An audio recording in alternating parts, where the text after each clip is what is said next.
प्रबोधिनी एकादशी व्रत कथा। भगवान श्री कृष्ण ने कहा, हे अर्जुन, मैं तुम्हें मुक्ति देने वाली कार्तिक मास के शुक्ल पक्ष की प्रबोधिनी एकादशी के संबंध में नारद और ब्रह्मा जी के बीच हुए वार्तालाप को सुनाता हूँ।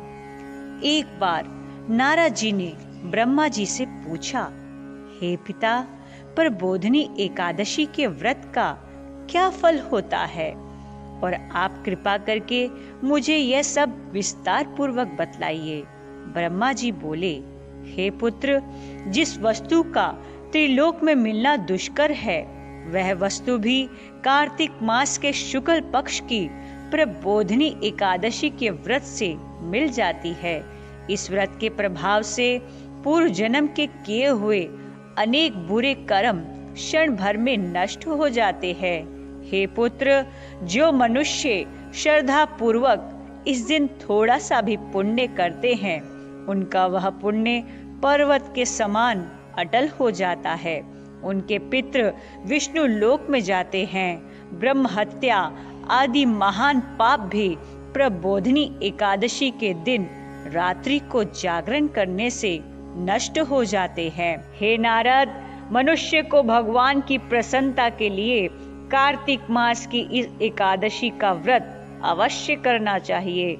जो मनुष्य इस एकादशी व्रत को करता है, वह धनवान, योगी, तपस्वी तथा इंद्रियों को जीतने वाला होता है, क्योंकि एकादशी भगवान विष्णु को अत्यंत प्रिय है, अत्यंत प्रिय है, अत्यंत प्रिय है। इस दिन एकादशी को जो मनुष्य भगवान की प्राप्ति के लिए दान, तप, होम, यज्ञ, यज्ञानाम जप यज्ञोस्मि, यज्ञों में जप यज्ञ मेरा ही स्वरूप है, ऐसा भगवान श्रीमद् भगवद गीता में स्वयं कहते हैं, आदि ये सब करते हैं, उन्हें अक्षय पुण्य प्राप्त होता है। इसलिए हे नारद, तुमको भी विधि पूर्वक विष्णु भगवान की पूजा करनी चाहिए। इस एकादशी के दिन मनुष्य को ब्रह्म मुहूर्त में उठकर व्रत का संकल्प लेना चाहिए और पूजा करनी चाहिए। रात्रि को भगवान के समीप गीत, नृत्य, कथा, कीर्तन करते हुए रात्रि व्यतीत करनी चाहिए। प्रबोधिनी एकादशी के दिन पुष्प, अगर, धूप, कपूर आदि से भगवान की आराधना करनी चाहिए।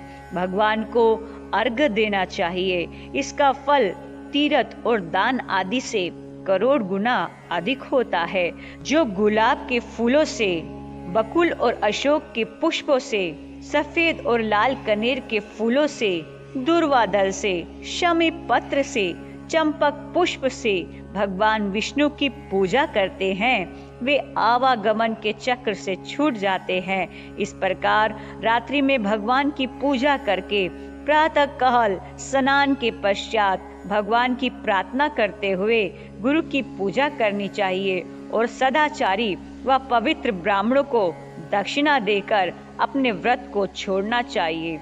जो मनुष्य चातुर्मास व्रत में किसी वस्तु को त्याग देते हैं, उन्हें इस दिन से पुनः ग्रहण करना चाहिए। जो मनुष्य प्रबोधिनी एकादशी के दिन विधि पूर्वक व्रत करते हैं, उन्हें अनंत सुख मिलता है और अंत में स्वर्ग लोक को जाते हैं, स्वर्ग लोक को जाते हैं।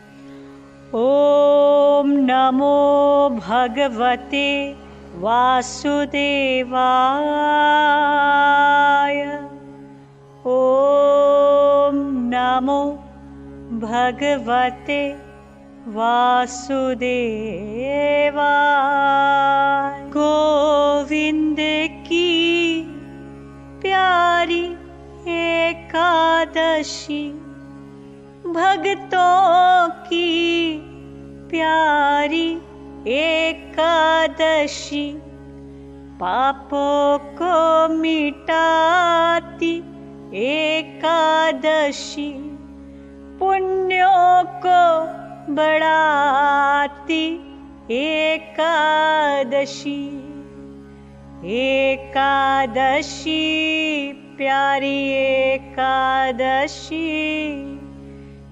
एकादशी, प्यारी एकादशी, वैष्णव की प्यारी एकादशी, हरि से है मिलाती एकादशी, पापों को मिटाती एकादशी, पुण्यों को बढ़ाती एकादशी।